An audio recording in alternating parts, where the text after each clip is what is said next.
Bom, esse tema é bastante interessante porque aparentemente não tem nada a ver uma coisa com a outra, né? Então, os ufólogos tradicionais não se matem de desespero. E tem tudo a ver. No ano 2000, a Life Magazine, em março, entrevistou 1.564 norte-americanos, perguntando sobre ufologia, né? 30% dos entrevistados acreditam que extraterrestres visitam a Terra. 43% acreditam em naves. 49% creem que o governo norte-americano oculta informações. 1% afirma já ter tido algum tipo de contato, de primeiro a quarto grau. 6% conhecem alguém que teve algum tipo de contato. Expandindo o universo da pesquisa para a população americana da época, eles chegam à conclusão que 2,5 milhões de habitantes americanos tiveram algum tipo de contato. Isso é significativo? Profundamente. Eu sou médica de PSF, significa que eu trabalho dentro de uma comunidade carente aqui na Mata Virgem. E é lógico que, né, eu sou médica da mãe, do bebê, da criança, do adolescente, do adulto, do idoso, do cachorro, do gato, da rei, capim e o rex. Que é assim que funciona e é assim que é legal. E muitos dos meus pacientes chegam com sintomas muito diferentes. Sintomas claros de abdução. Eu não posso falar para eles se você foi abduzido, vocês concordam ou não? Vou perder o emprego, vou ser presa, aquela coisa toda. Mas a gente vai tirando a história deles e os sinais da abdução estão todos ali presentes. E eu estou fazendo, é lógico, a minha pesquisa está caminhando dentro da boa prática médica, mas paralelamente eu estou investigando, inclusive indo na casa deles, e a gente percebe algumas alterações muito interessantes.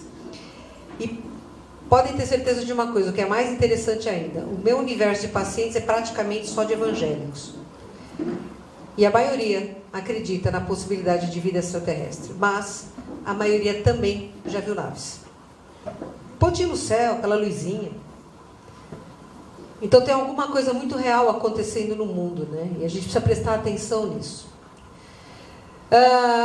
Nós temos razões distintas e divergentes dessa certeza da vida extraterrestre, né? Porque os ufólogos querem o quê? Dados. O que os cientistas veem? Por que eles negam tanta possibilidade? Porque eles têm medo de verem descartadas as suas teorias. Os militares querem informações bélicas e obtêm do outro lado da força. Os religiosos querem proteger suas crenças, porque afinal de contas a gente tem uma tendência de tirar o foco de um santo para pôr no outro, né? Então saiu dos santos para cair na mão dos ETs, né? E não é bem assim. O sistema financeiro teme perder o poder. Porque se a gente descobrir que tem um modo de vida melhor sem eles, os políticos temem ser exilados do planeta. E nós, abduzidos e contatados, queremos ajuda para entender o fenômeno, para entender o que é que nos acontece. Todas as grandes mudanças são precedidas pelo caos. Vocês definem o período que nós estamos vivendo no mundo inteiro como ordem ou caos? Então se preparem que a grande mudança está chegando. Isso é sério. O xamanismo será uma nova peça nesse mosaico que compõe a ufologia?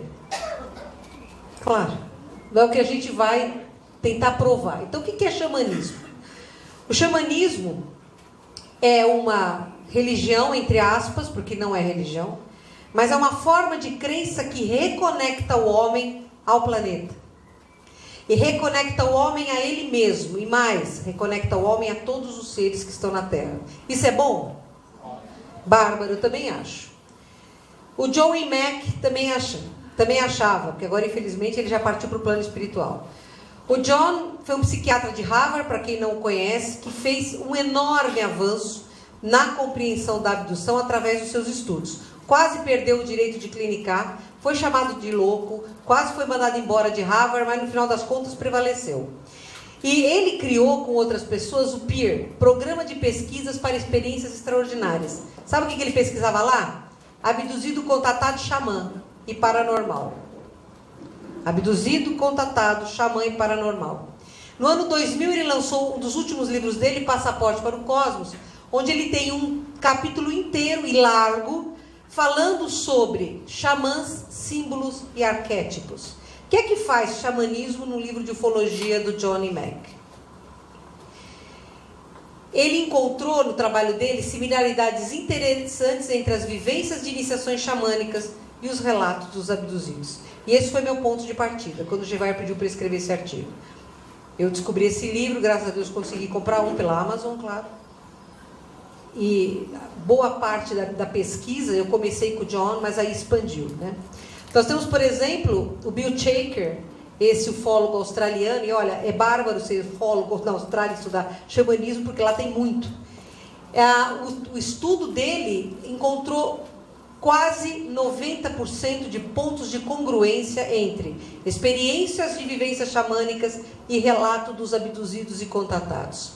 O Kenneth Ring, professor de psicologia da Universidade de Connecticut, estudando, ele fez paralelos entre experiência de quase morte, iniciações xamânicas e abdução. E ele chegou à conclusão de que todas elas têm uma única proposta: a mudança do ser humano através de uma iniciação energética.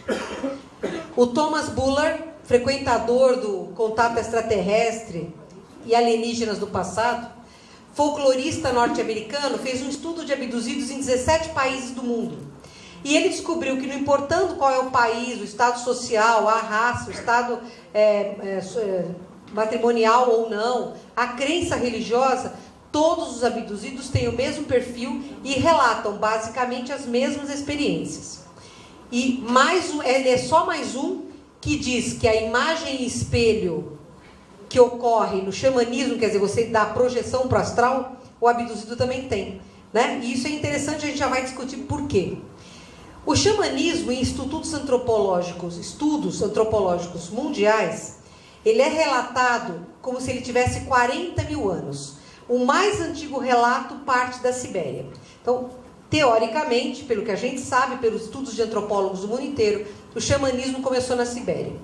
Mas o que é interessante, gente? Há 40 mil anos atrás tinha o pai Google? Tinha televisão? Telefone, celular, iPad, iPod, aí tudo? Não. Sinais de fumaça?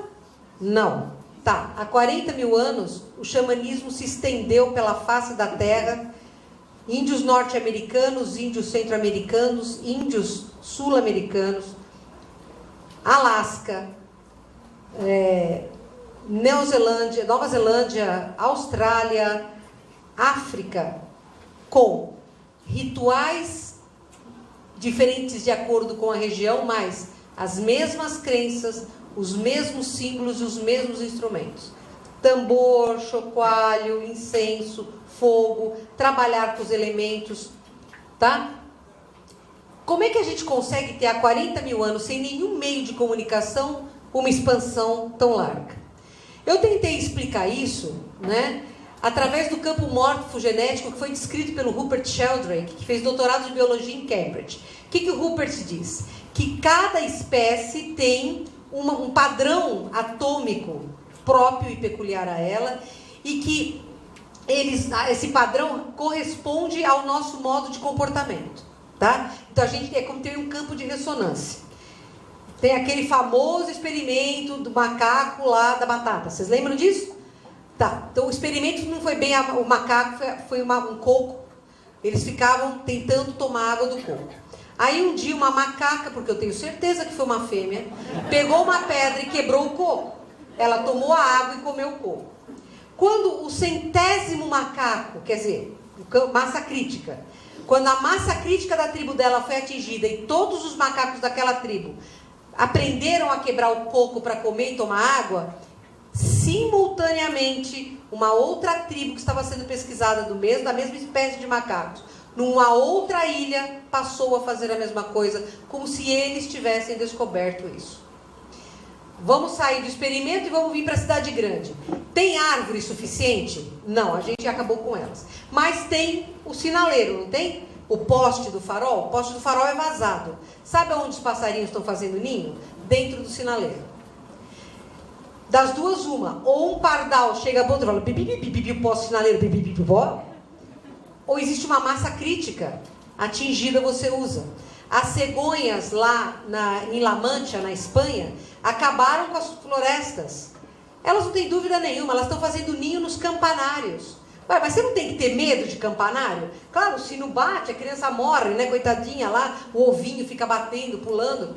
Eles só ocupam campanários de igrejas mortas, igrejas abandonadas. Quem foi que ensinou para essas cegonhas a fazer isso? É o campo morfogenético. Então, isso, a gente pode explicar isso, o xamanismo? Quer dizer, o xamanismo se estendeu pela terra, pelo campo morfogenético? Não, não pode. Não pode. Por quê? Vocês já vão ver. Os xamãs são homens e mulheres com faculdades paranormais especiais, mediunidade diferenciada. Quanto tempo, há 40 mil anos atrás, seria necessário para se criar uma massa crítica com médiums? Não com todos os seres humanos que haviam na Terra, mas especificamente com o morfogenético. Pode fazer isso? Não. Porque não faz mesmo. Não daria tempo para espalhar tão rapidamente quanto espalhou. Então, é muito óbvio para mim. O xamanismo não veio daqui, veio de cima. E foi semeado na terra, nas diferentes tribos, porque os nossos semeadores tinham interesse em que nós nos curássemos, que nós evoluíssemos. E isso é uma realidade. Quando eu estive, que eu me fiz xamã faz uma década e pouquinho, eu estive nos Estados Unidos, numa tribo Hopi, e eu conversei com o índio, o xamã daquela tribo, e tinha a lenda da mulher búfalo branco, que no xamanismo é muito comentada. E ele me contou a lenda da mulher búfalo branco da maneira dele, da tribo dele, que é muito legal, mas ela bate em 90% com o que a gente sabe. Quem que é a mulher búfalo branco? Bom, houve uma época em que os índios norte-americanos da região, os Sioux, Lakota, estavam morrendo de fome, que a seca era grande, a estiagem era grande, os búfalos estavam todos desaparecidos ou mortos, e nada vinha do chão. E o povo estava em desespero. Então houve o Conselho Lakota, e eles reuniram todas as tribos Sioux para tentar ver o que ia fazer, para que caminho eles iam andar. E o chefe Chifre Oco, em pé, mandava patrulhas de índios para procurar grupos de búfalos ou de animais que eles pudessem matar para comer. Bom, um belo dia de sol escaldante, 2 índios estão procurando búfalos, uma manada. Aí um deles falou: vamos subir aquela colina, porque de cima a gente enxerga melhor. E eles subiram. Chegando lá em cima, tinha uma luz no céu muito forte, que nem essa assim que cega a gente, que eles ficaram olhando para aquilo e tal. Aí a luz foi ficando mais perto, mais perto, mais perto, e não tinha ninguém perto para dizer: é um balão, aquilo é só um balão. Eles achavam que o sol estava descendo. E dessa energia aparece na frente deles uma mulher alta, magra, vestindo uma roupa branca com estrelas bordadas nessa roupa, e linda, e fica parada olhando para eles. Um deles, assim, né, um homem normal, tudo, ficou um pouco mais, vamos dizer assim, entusiasmado, e andou na direção dela, porque afinal de contas ela era uma fêmea, e ele foi incinerado. O outro, que já estava olhando para o chão, quando viu o colega naquele estado, falou: não levanto meus olhos, perdoa-me, Wakan. Wakan é o nome do Todo-Poderoso, né, de Deus que eles dão, Wakan. Tudo, eu não fiz nada, ele continuou olhando para o chão. Aí ela foi até ele e falou: o homem superficial olha para o fora e quer tudo. O homem profundo olha humildemente para o chão e, não querendo nada, obtém tudo. Vá até sua tribo e diga a seu chefe que amanhã, quando o sol nascer, eu estarei entre vocês, porque eu tenho muito a lhes ensinar. O cara saiu correndo, chegou na tribo e falou: chefe, Chifre, Oco em pé. Eu acho que ele tinha um apelido para encurtar assim, talvez fosse só Chifre. Aconteceu o seguinte: o meu comparsa, meu amigo, companheiro, guerreiro, foi queimado na minha frente por uma mulher que desceu do sol. E ela estava linda, uma vestida de branco, falou que vem aqui amanhã na hora que nasceu o sol. E o chefe ficou olhando para ele e falou: insolação, coitado. Aí ele falou assim: se eu fosse o senhor, eu não brincava com ela. Ela veio. E o chefe sentiu a verdade, sentiu o medo nele. Então prepararam uma tenda de cura, prepararam a tenda, puseram uma fogueira, que é o símbolo sagrado da reunião, da confraternização, mas do poder também. e ficaram esperando. Amanheceu o dia, aquela luz vem de novo pelo céu, e de novo ninguém disse que era um balão. Daquela nuvem materializa-se essa mulher, e ela vem carregando uma coisa na mão. Ela entra na tenda marcada, onde só estavam os chefes, e ela, sem falar absolutamente nada, começa a andar em sentido anti-horário em volta da fogueira, cantando o que para eles soava na cabeça deles como: obrigado, Mãe Terra, receba, Mãe Terra, a nossa reverência e o nosso amor. Obrigada, Mãe Terra, receba, Mãe Terra, a nossa reverência e o nosso amor. Depois que ela fez esse círculo, ela parou na frente do chifre oco em pé e mostrou para ele um cachimbo. Eu trago a vocês o símbolo da aliança entre vocês, nossas sementes, e nós que somos as estrelas do céu. Eu trago para vocês sementes, mas é preciso que vocês saibam que se vocês não se reconectarem com o Akan, com o Todo-Poderoso, vocês não sobreviverão. E ela passa a ensinar para eles mantras, canções para a chuva, canções para o vento, canções para que houvesse crescimento da agricultura, canções para os búfalos voltarem. E a última coisa que ela fala é assim: o povo vermelho vem das estrelas. Vocês viverão um período de grande progresso. E então, as estrelas de baixo chegarão. E vocês viverão a destruição. Mas esta terra, nas mãos do filho da estrela de baixo, muito sofrerá até aprender. Depois que muito pranto lavar o sangue deixado na terra, a paz imperará. E aí, a minha estrela, nós, seus pais, vamos voltar. O que vocês interpretam aí? É muito sério, não é? Tudo isso não leva a crer que a mulher búfalo grande foi uma branco, não foi uma extraterrestre que veio trazer uma mensagem para os Sioux Lakota? E vejam, o xamanismo deve muito aos Sioux Lakota a sua expansão pelo mundo, porque a maior parte das escolas são Sioux Lakota, né? Então percebam agora as similaridades entre xamanismo e ufologia.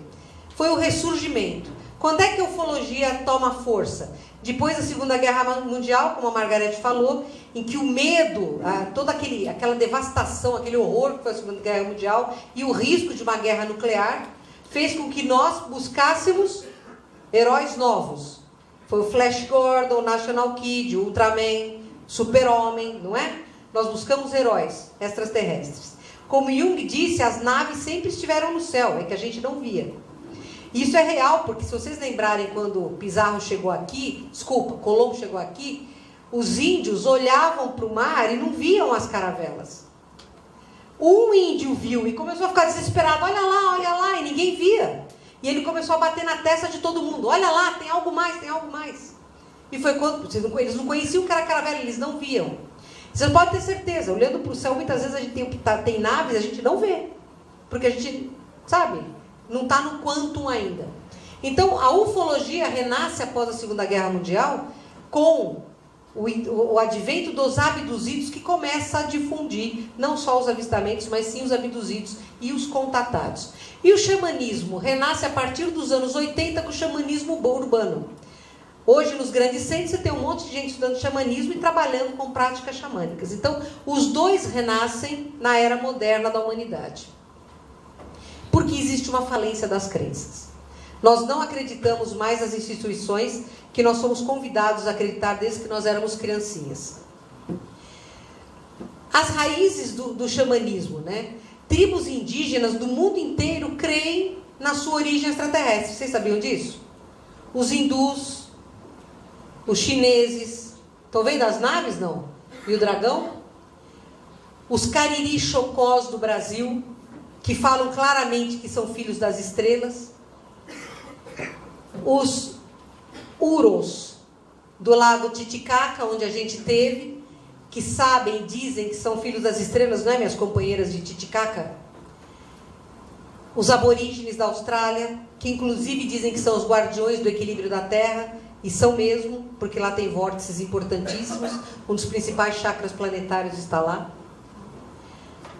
E lá em Calaçaçaia, no Titicaca, houve um concílio cósmico para decidir o destino da raça humana. Vocês sabiam disso? Lá em Calaçaçaia, todos os representantes tiveram as suas cabeças esculpidas. Então, sabe o que é legal, gente? Tem caucasianos, vejam, estou falando da Bolívia, há quantos? 19, 20 mil anos atrás? Mais, né? 30 mil anos atrás. Houve um concílio na Bolívia. Bolívia tinha homem branco há 30 mil anos atrás? Não, tinha só índios.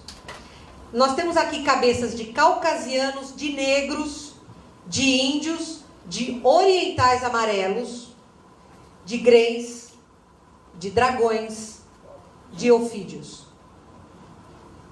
Aqui em Calaçaçaia, que aliás foi um dos momentos mais energéticos que a gente teve lá, existem rostos esculpidos de seres que participaram de um concílio sobre a raça humana há 30 mil anos atrás. Esses índios acreditavam ou não na origem extraterrestre? Então, as bases do xamanismo são a projeção astral, que o xamã é capaz de se projetar de forma lúcida e consciente, o contato com seres multidimensionais, o poder de cura, o poder da visão, conhecimento de todos os elementos, terra, fogo, água e ar, e instrumentos, que é o tambor, o chocalho, o apito, o pau de chuva e essas coisas todas. O xamã trabalha com isso aqui, a gente é treinado nisso aqui para promover a ajuda às pessoas que necessitam. E uma das coisas que é mais importante no xamanismo, aliás, a que chama mais atenção na molecada, é o estado alterado de consciência. E todo mundo quer ficar doidão. Esse estado alterado de consciência pode ser obtido através de chás como ayahuasca brasileira ou peyote norte-americano. Alguém aqui já tomou ayahuasca? Não, porque senão ele não filma. Tá, eu tô vendo. Um monte de gente tomou ayahuasca. Eu, particularmente, tive que tomar na minha iniciação xamânica, odiei, porque eu vomitei o arco-íris inteiro. Comecei a vomitar amarelo, terminei no lilás, mas disse que eu fiquei limpinha. Então, tudo bem, tá certo. Mas a gente entra em estado alterado de consciência. E qual é a loucura? Você abre o olho, você está no mundo tridimensional. Você fecha o olho, pau, você é projetado multidimensionalmente. Precisa disso para entrar em estado alterado de consciência? Não. Os tambores colocam a gente em estado alterado de consciência. A gente faz isso aqui na Casa do Consolador, nas rodas de cura e no próprio curso de xamanismo. Os cânticos, que vocês foram obrigadas a me ouvir cantando lá em Porto Alegre, colocam a gente em estado alterado de consciência. O isolamento sensorial, a tenda de suor, você ficar enterrado até o pescoço, eu nunca passei por isso, não vou passar, porque eu acho que o corpo não tem que padecer para o espírito se libertar. E a respiração profunda, todos esses métodos nos colocam em estado alterado de consciência. Porque o Freud colocou isso muito bem. A repetição do estímulo coloca o cérebro em estado de economia, ele desliga. Alguém aqui já teve gotejamento de torneira? No início vocês escutam, né? Aquele pem, pem, pem. Quanto tempo perdura esse som? Minutos. Vocês esquecem que ele está ali. Vocês esquecem. Sabe por quê? O cérebro já entendeu, já identificou, já codificou. Ok, não vou gastar energia à toa. A não ser com aquelas pessoas que são arrelientas. Essas não esquecem nunca. Essa fica, né, Reinaldo? E, atualmente, a medicina tem avançado muito com o estudo do sistema nervoso central através de uma imagem com substâncias radioativas, que ele chama de SPECT, é uma tomografia, uma ressonância com um produto radioativo que vai mapear diferentes áreas do cérebro. Então, aqui nós temos, por exemplo, tá? Baseline é o estado de repouso de uma pessoa. Vejam a energia do lobo frontal. Vermelho é onde está calor, significa está indo mais sangue porque eu estou usando. Tá certo? Então, em estado de repouso, e olha aqui quando ele entra em meditação, não aumentou no lobo frontal a energia? Esse aqui é o SPECT de um ateu. É um ateu. Em repouso, olha a área frontal dele. Ele é ateu. Mandaram ele pensar em Deus. O que adiantou? Não, mas isso é para ver como é sério esse estudo. É muito sério esse estudo. Hoje nós estamos descobrindo a fisiologia da mediunidade pelo SPECT, provando cientificamente que a mediunidade é real, não é coisa de esquizofrênico. Isso é muito importante. Então, o que eu quero mostrar para vocês, porque vocês têm que entender, tá?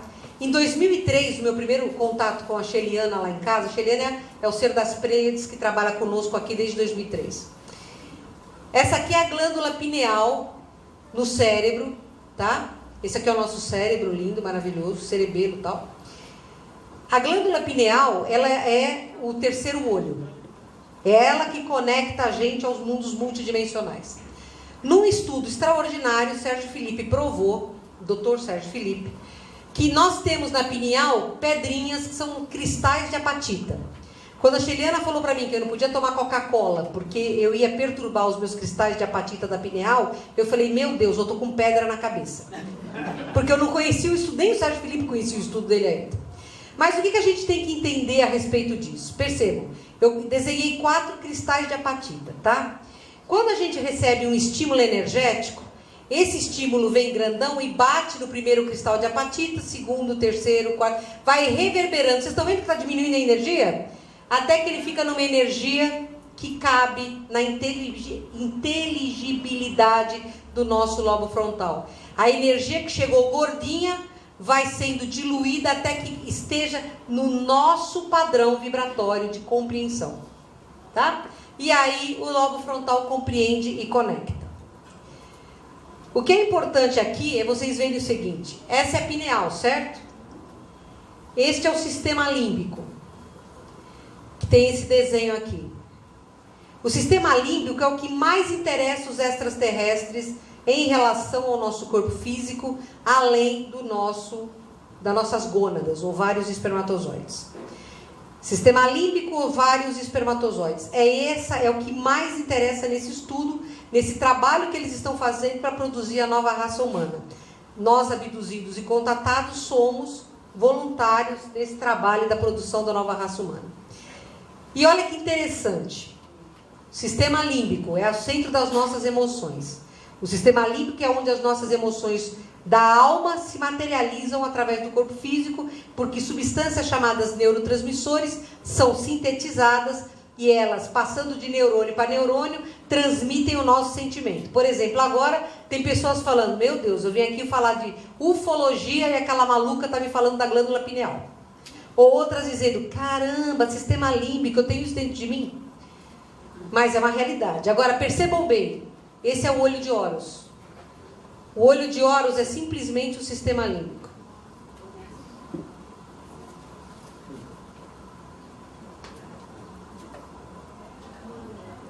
Tá? Como é que os egípcios sabiam disso, pessoal?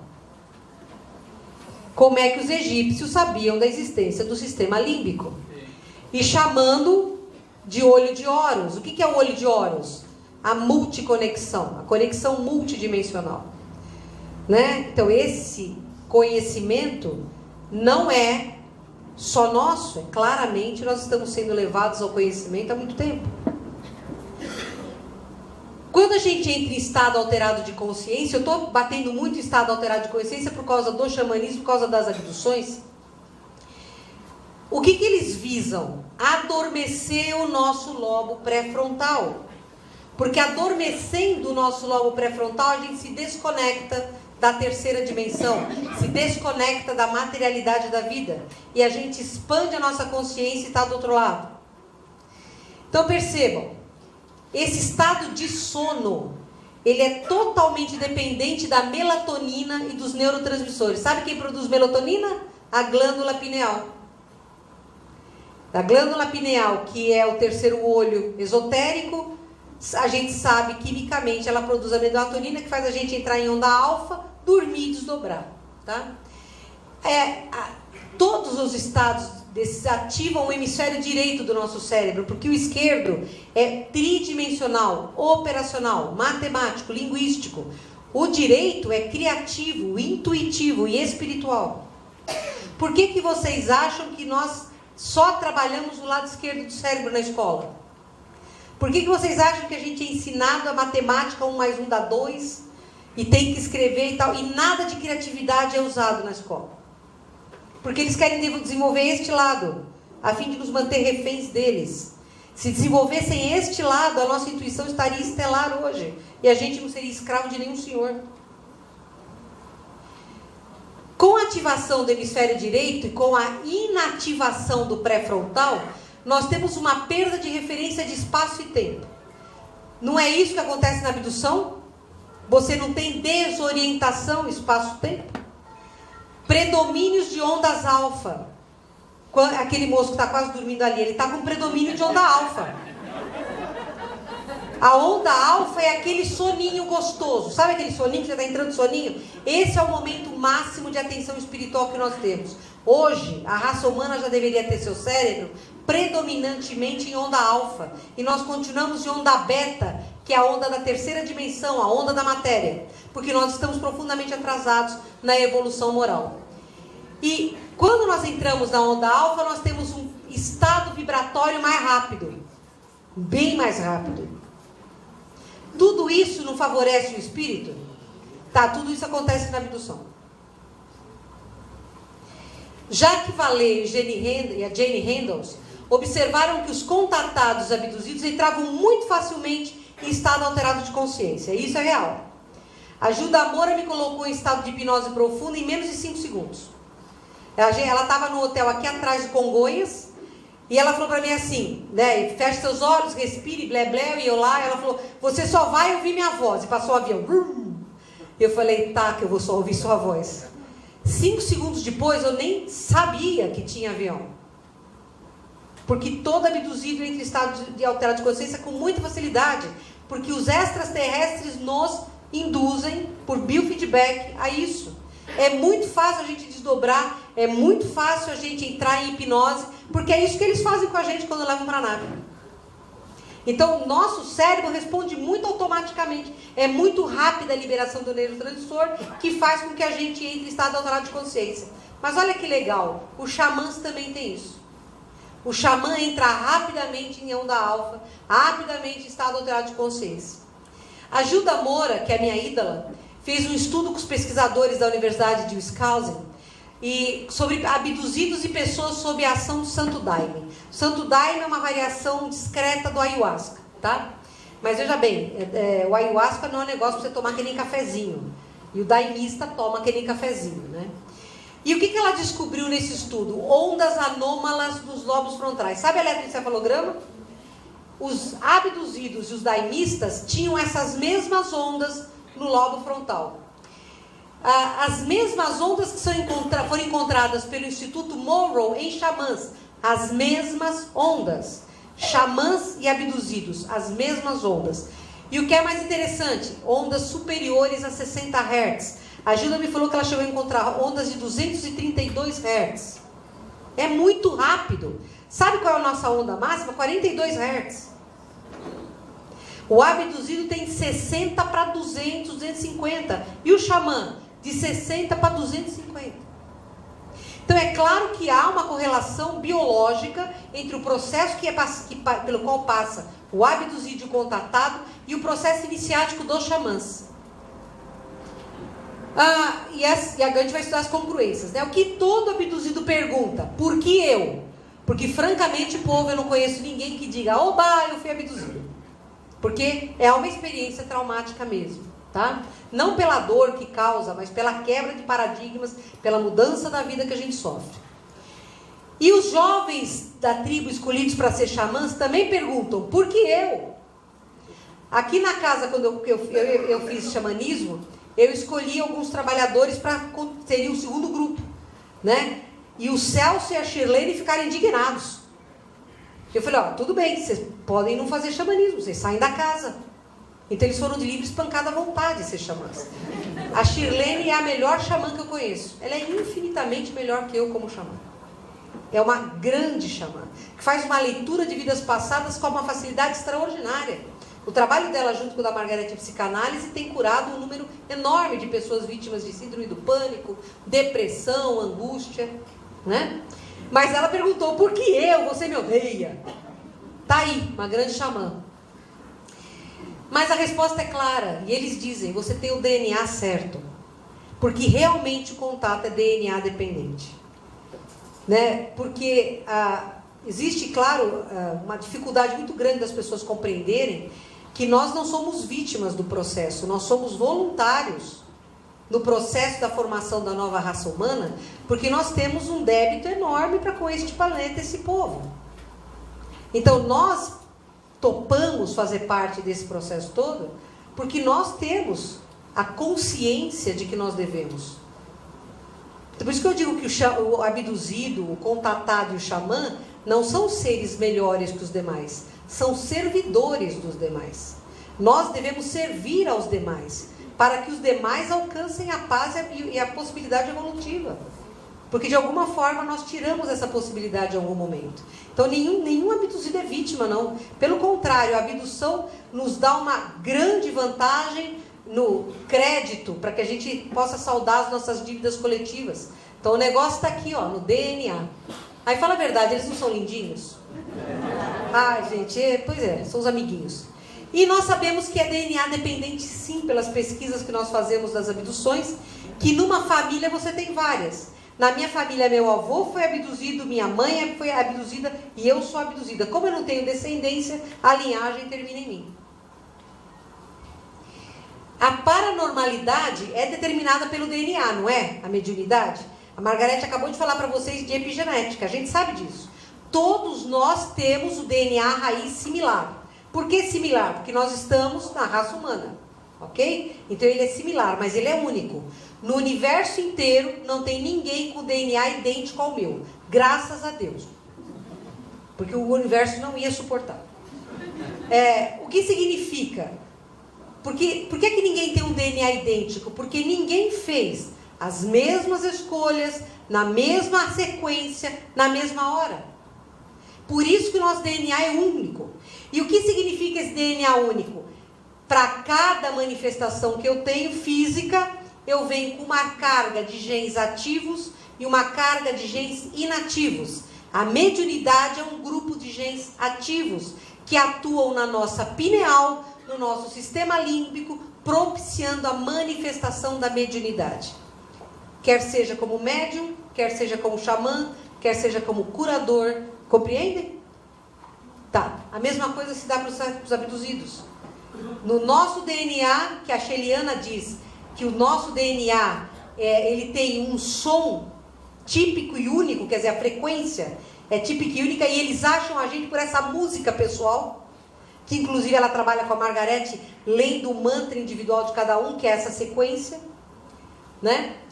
As abduções começam na infância, e a gente sabe disso também, porque interessa o material genético, e interessa mais, eles colocam a gente em projeções holográficas, na mesma situação, de criança, vão acompanhando isso ao longo da vida, para ver se a gente reage diferente ao mesmo estímulo. Então, o meu estímulo, quando eu era criança, eles me colocavam numa sala, onde alguém vinha e me esfaqueava, pelas costas, traição, porque eu passei isso numa encarnação na França. Como é que eu reagia? E até hoje eu ainda sou submetida a esse tipo de holografia. E eu não tenho controle nenhum sobre isso. Eu vivo a emoção de ser esfaqueada mesmo. O que eles estão medindo? Como o perdão se desenvolveu no meu coração? Como a compreensão está se desenvolvendo? A empatia, percebem? O que a vida está me ensinando? Porque afinal de contas a gente é protótipo de uma nova raça. Está aprendendo? É um experimento válido? Isso é que são os híbridos, entendeu? E o dom para ser xamã também começa na infância. Então aqui nós temos até agora 100% de similaridade. O que é comum? A sensação de solidão, porque o abduzido não tendo com quem conversar, ele é sozinho. O medo, que afinal de contas a gente não tem controle sobre o processo e não sabe o que vai acontecer. E o xamã também não. A vida nunca mais será a mesma depois que começou, e não é mesmo. Muda tudo na nossa vida. Muda tudo na vida do noviço que vai se tornar xamã. Porque se a sua consciência se expande, você nunca mais vai olhar para o mundo como você olhava. Até as cores ficam diferentes. E ficam diferentes. Traumas físicos, morais e mentais. Gente, a abdução é traumática sim. Agora, não é traumático um garoto ficar enterrado na terra até o pescoço? Cara, pelo amor de Deus. Me mata logo, mas não faça isso. Eu acho terrível certas iniciações xamânicas. Negação do processo do qual fazem parte. Porque ETs usam o imaginário infantil para se aproximar da criança abduzida. No meu caso foi o Gasparzinho. Eu tinha 5 anos, meu avô falecido, que estava vindo me visitar de vez em quando, falou que ia embora, mas um amiguinho dele ia vir. Eu acordo uma noite e tem um ser branco, leitoso, cabeçudo, de olho grande, flutuando em cima da minha cama. Aí o que ele fala para mim? Eu sou o amiguinho do seu avô, década de 60, branco, leitoso, cabeçudo de amiguinho, era o Gasparzinho. Sabe quem era o Gasparzinho? Meu personagem favorito. Sabe para que eles fazem isso? Para a criança não estabelecer resistência.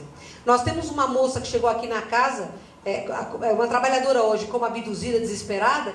Para ela era o meu querido pônei rosa. Ela montava no querido pônei rosa e ia para a nave feliz, achando que estava indo para o castelinho. Eles fazem isso, porque não interessa para eles que a criança resista, não interessa para eles assustar a criança. Eles usam o imaginário infantil. Sabe o que o xamã faz na tribo, com o xamã novinho? Fala para a criança olhar para a fogueira. E ela começa ali a ver bichinhos. Quando vai dar por si, está desdobrado no plano espiritual. Não é o mesmo método? Imobilizado sobre a mesa do exame, o abduzido sente-se desesperado e desesperançado. Porque a única coisa que a gente consegue mover são os olhos. E isso até o Grey colar o olho dele no nosso. Depois nem isso. Tá?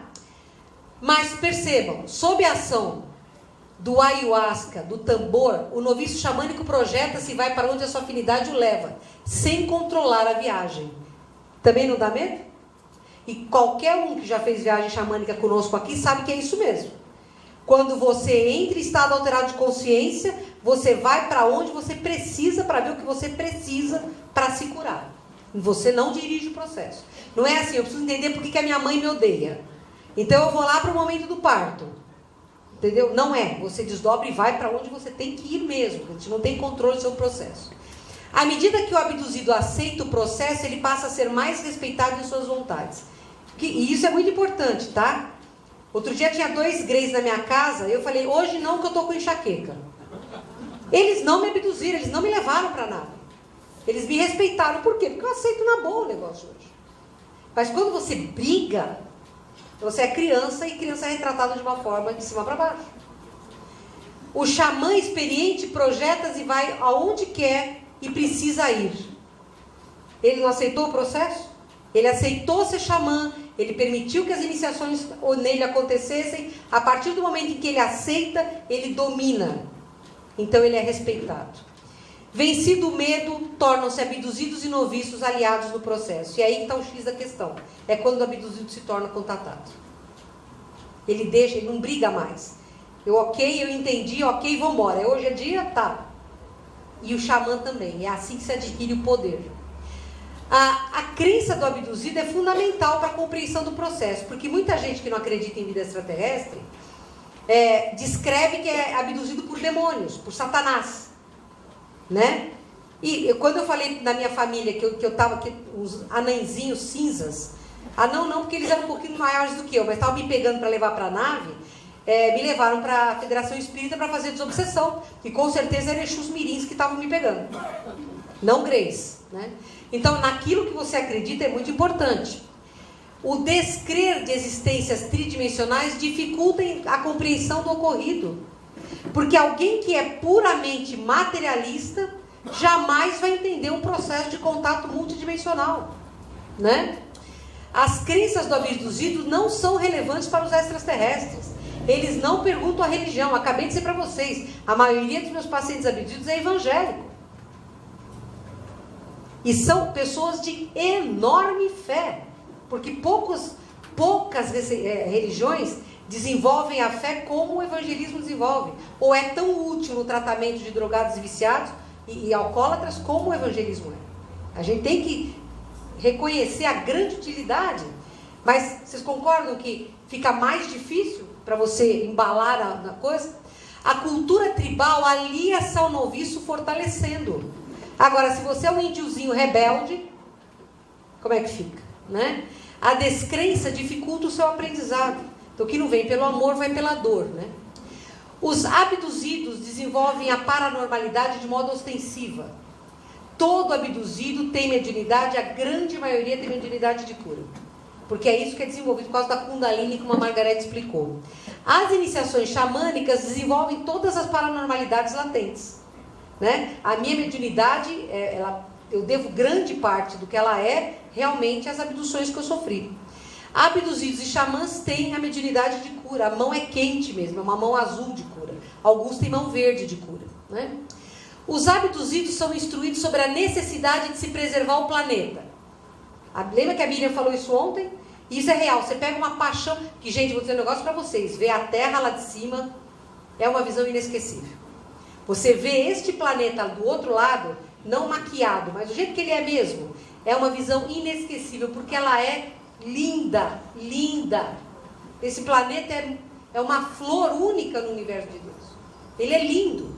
A gente nunca mais vai esquecer. Dá um amor por ela, que a vontade que você tem é de impedir qualquer tipo de malefício que se faça a ela. Né? E é exatamente isso que os xamãs fazem. Porque o xamã se reconecta à terra com enorme amor. O xamã nunca destrói uma vida, o xamã honra a vida em todos os seus tipos, em todos os seus gêneros e manifestações. Então, a sintonia que passa a haver entre abduzidos, contatados e xamãs com o planeta, ela só se expande, ela só cresce. As abduções normalmente são realizadas por Grey, que podem ser descritos como demoninhos, né? E nós sabemos que insetoides e seres na forma de animais são muitos descritos por abduzidos. Aqui mesmo na equipe da Sheliana, um dos médiuns trabalha com um insetoide, de nome impronunciável. Né, Fernanda? A gente não sabe nem falar o nome dele. É um cara sensacional, ele é tão amoroso. Se vocês sentissem o amor com que ele aplica a energia nas pessoas, é de emocionar nós humanos, que somos frios, hein? Somos duros, né? E os animais de poder fazem parte do cotidiano de qualquer xamã. Uma das práticas, uma das vivências xamânicas iniciáticas, é justamente você descobrir qual é o seu animal de poder. 90% das abduções são realizadas em corpo astral. Só 10% em corpo físico. A operacionalização é infinitamente mais fácil você levar o cara projetado do que levar o cara com corpo. Mesmo porque, como a Margarete falou, você pode botar o pijama do avesso, deixar ele na sala, botar no carro errado, e tudo isso são casos reais de abdução relatados, tá? O xamã utiliza-se do poder de projeção astral na maioria dos seus rituais, ou seja, ele tem o desdobramento, da mesma forma como a abdução ocorre. Xamãs descrevem contato com seres na forma animal e diferentes. Eles não falam claramente extraterrestres, mas eles dizem não humanos. Não é animal e não é humano, é o quê? Maionese Hellmann's? Os abduzidos desenvolvem peculiaridades em relação ao eletromagnetismo, né? Vocês viram ali? E o xamã também. Eu já cansei de trocar aparelho elétrico na minha casa. É comum que abduzidos e xamãs tenham lâmpadas e aparelhos queimando adoidado. Faça a sua propaganda hoje, porque é o caminho certo. O Reinaldo conserta aparelho elétrico, abduzidos. A síndrome do herói. A síndrome do herói é mais exacerbada no abduzido. Vocês lembram o Rogério falando ontem que achou que ia ser o presidente da República?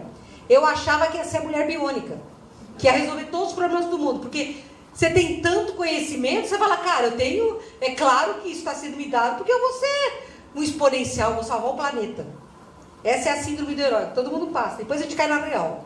Sabe que não é verdade, mas a gente tem muito dessa síndrome do herói, tá? O xamã já não tem tanto, mas o xamã tem uma necessidade, ele tem uma autoconfiança muito boa e desenvolvida. Ele confia muito no poder dele. Então ele não é um herói?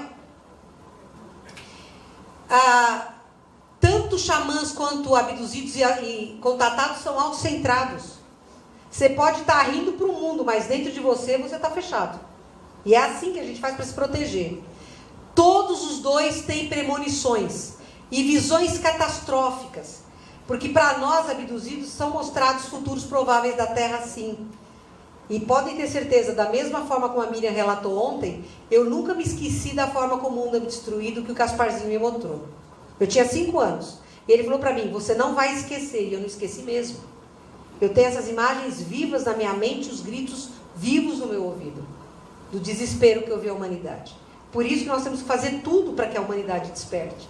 Para não chegar nisso, e não vai chegar. Eu tenho muita fé na raça humana.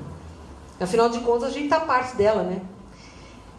E o que é importante é que tanto abduzidos quanto contatados quanto xamãs, eles têm que trabalhar muito no sentido de alertar as pessoas para o seu alto poder, o poder de transformação.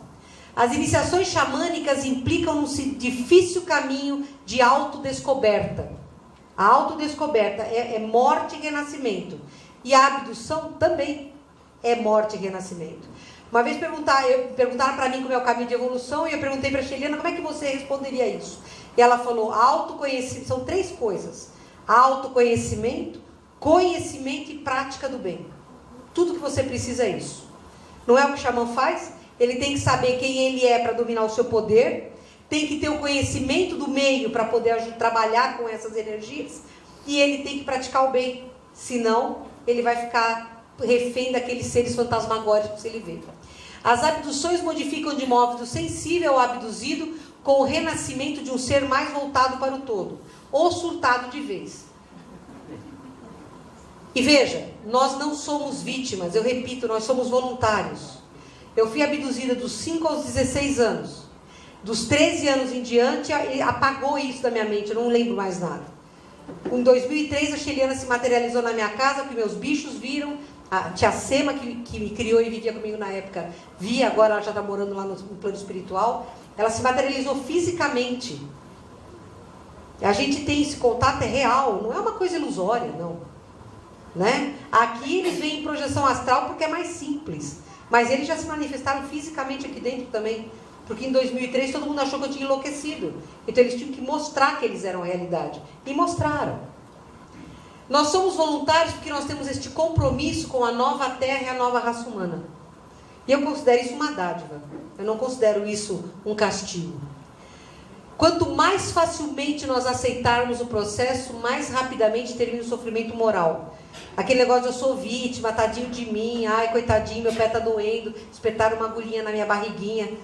Quando você aceita o processo, a dor acaba. Você se torna parceiro. Quando a gente se torna parceiro deles, a gente caminha. Eu sempre ponho um vídeo motivacional no fim das minhas palestras. Aí ontem a Sheliana falou que ela queria dar uma mensagem para este grupo. E olha, é um grupo muito forte em termos de abduzidos e contatados. Realmente, o volume de pessoas aqui com contatos reais é o maior que eu já vi num evento ufológico. É mesmo. Não sei se isso é bom para vocês, é ruim, mas é uma realidade. E ela falou que queria dar uma mensagem. Eu falei, tá bom, então, quando eu encerrar minha palestra, você vem e eu te canalizo. Ela falou, não.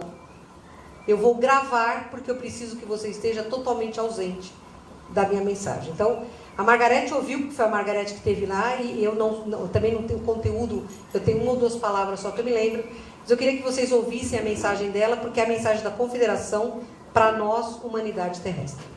Saudações, irmãos da Terra.